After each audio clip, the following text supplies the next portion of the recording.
evening, Mayor, City Council, City Manager Tungate. First, I want to thank you for allowing us to present tonight. We're going to present just a brief overview on the 2024 Sidewalk Replacement Program to City Council and any residents that are in attendance or watching.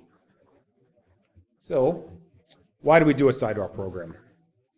This is done to maintain safe sidewalks throughout our community, to keep city pedestrian-friendly, walkable, to keep in compliance with our Complete Streets program, our master plan, as well as the Americans with Disabilities Act. Having a sidewalk program is following best practices, and it helps reduce lawsuits and liability for both the property owners and the city. So the project location, this year we are north of Lincoln. So that's the far north portion of the city. As City Council knows, we do a project biennially, which is every 2 years. We have now, in the last 24 years or so, hit every section of the city. We do every section, depending on there's some variances, but usually about every 20 years. The inspector actually out there, we made a comment last week, the inspector inspecting it has now inspected every sidewalk in the city. So she's well aware of all of it, well aware of the regulations, and does a great job. So this, like I said, this year we are north of Lincoln. So what are the criteria? We look at 7 or 8 basic criteria. The first one is settlement and raise, and these are the issues that you'll see walking up and down the sidewalk sometimes where the settlement, one block has settled a little bit and there's what we call a trip hazard. So anything above 3/4 of an inch, separation between 2 flags, we are going to replace.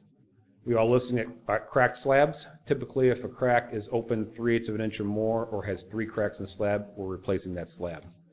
Spalling or scaling, that's where the surface begins to deteriorate. You'll see pits and surface deterioration on the sidewalk.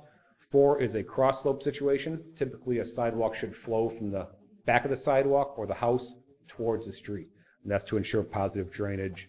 So that's when you might have a perfectly good square of sidewalk, but it's just tilted wrong? Correct. Yeah, especially if it's tilted back towards the home. So the other criteria are hole or chip. We're pretty conservative on this. We try not to be too picky, but if the hole is large enough for a heel or a rollerblade to get caught in there, we will replace that slab. The 7th criteria is miscellaneous. So if it's water, say there's water holding in the slab, if it's curved around a tree, maybe it's only 4 feet wide, not 5 feet wide, that will get replaced. And the last is city responsibility. So any flags that have a utility structure in it or at a corner, maybe there's an ADA issue at a corner, the city will take on that responsibility. And the city is by far the largest invoice, gets the largest invoice by far throughout this program. So some general guidelines that we look at, I mentioned ADA. A couple of them are that cross slope we talked about. We're looking for a 2% maximum. Again, from the back of the sidewalk towards the street, 2% maximum. So there's a 5% longitudinal slope that we're looking for. So as you walk down the sidewalk from house to house, you don't want to go downhill more than 5% or uphill more than 5%. There's a 5-foot minimum width that we maintain throughout the city. Does that mean thickness? 5 foot wide. Oh, 5 feet. So our typical sidewalk is 4 inches thick, but we're looking for at least 5 foot wide for wheelchairs and ADA accessibility. We're looking for the turning space at the key flag, so when you come up that sidewalk ramp, a wheelchair has enough room to turn.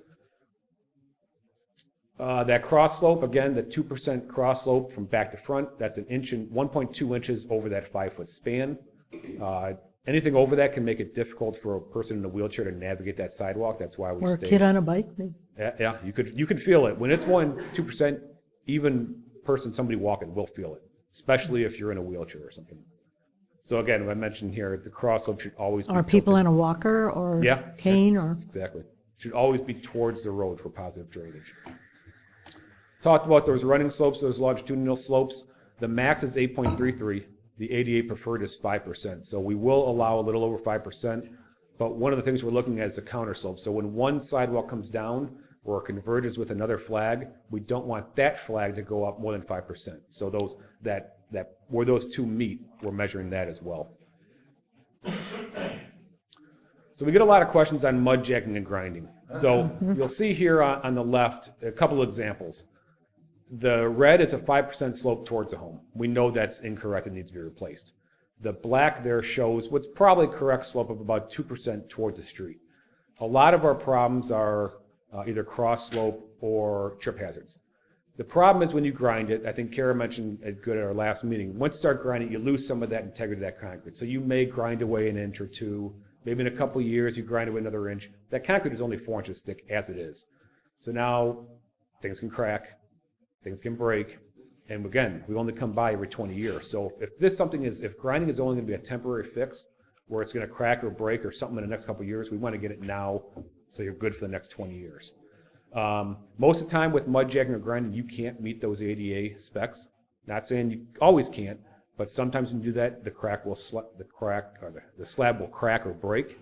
Again, the homeowner would have to pay twice now. They're paying a contractor to come out to mud jack and grind it. It could crack and break, and we have to do it again. It's not always cheaper. We're doing $1 million plus contract, so we're getting some pretty good pricing. It's still, expensive, but People do ask, can I get somebody else to do it cheaper?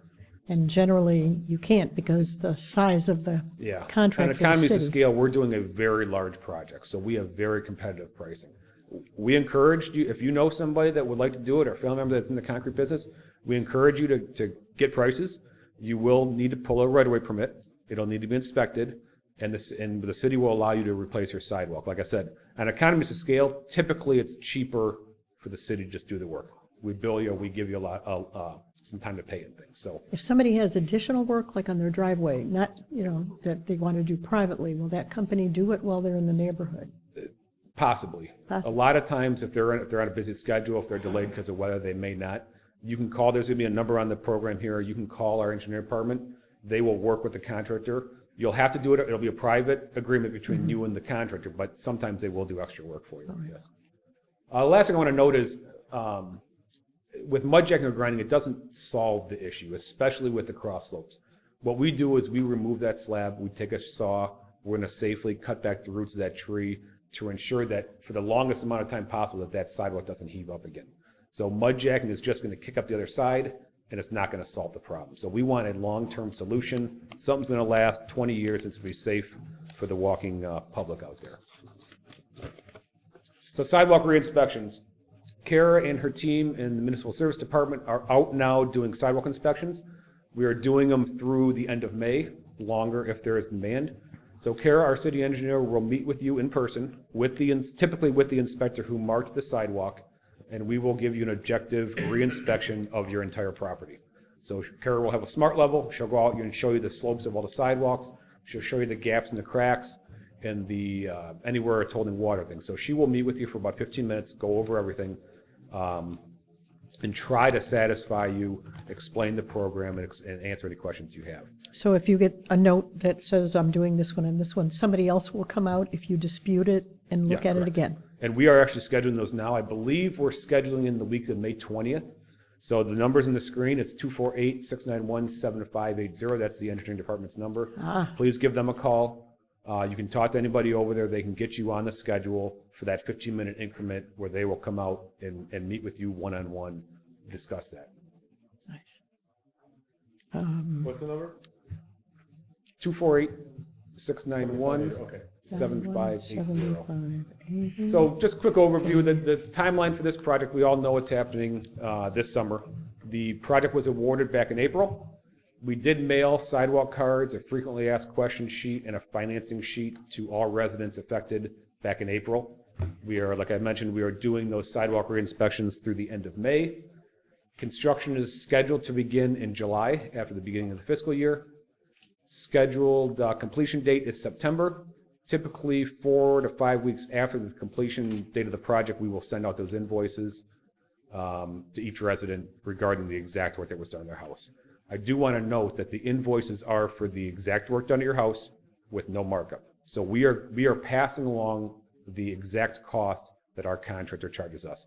There's no With administrative no markup fee. There's no Everyone fees thinks at all. the city's making money on it, but we are breaking even. Correct. So those bills are scheduled to go out October-ish. City Manager Tungate. So, Deputy City Manager DeCoster, so one thing I want you, and maybe you're going to talk about this momentarily, but if the work is done presumably in July, we mail the bills out in October, and we give them a 30-day timeline to pay those bills.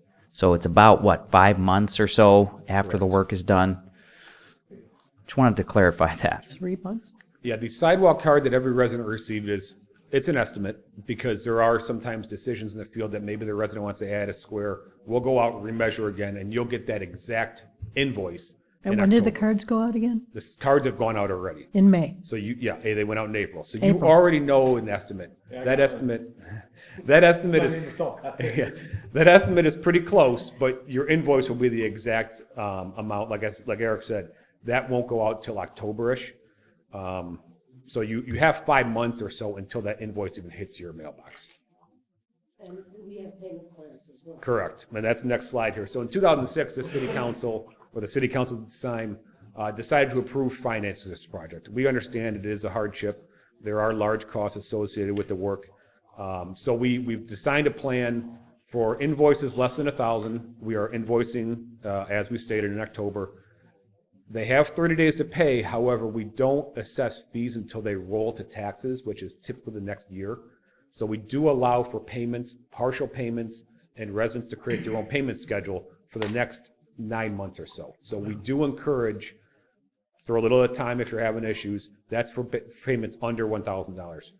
Payments $1,000 to $2,000, we establish a special assessment district. Those will have a 2-year payment plan with 6% interest rate. And those properties over $2,000 will have a 3-year payment plan with a 6% interest rate.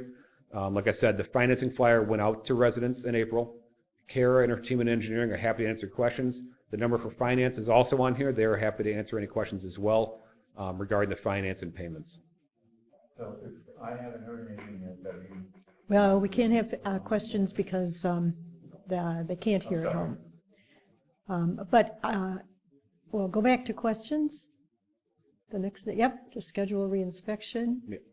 And you can also call with questions at that number, correct? So that concludes the presentation. I'm happy to answer any questions the council has. Again, the number for re-inspections or questions, 248-691-7580. If anybody in the audience wants to schedule that re-inspection today while they're here, we're happy to do that. We have FAQ flyers here. We have financing flyers here. So anybody that's present today that has any questions, we're happy to answer them. City Manager Tunge. Sir, you can also speak to Dave immediately after the meeting as well. So, or Kara is over there too. Is there any other questions from council? This is a great presentation. Thank you so much. Beautifully done. Thank you.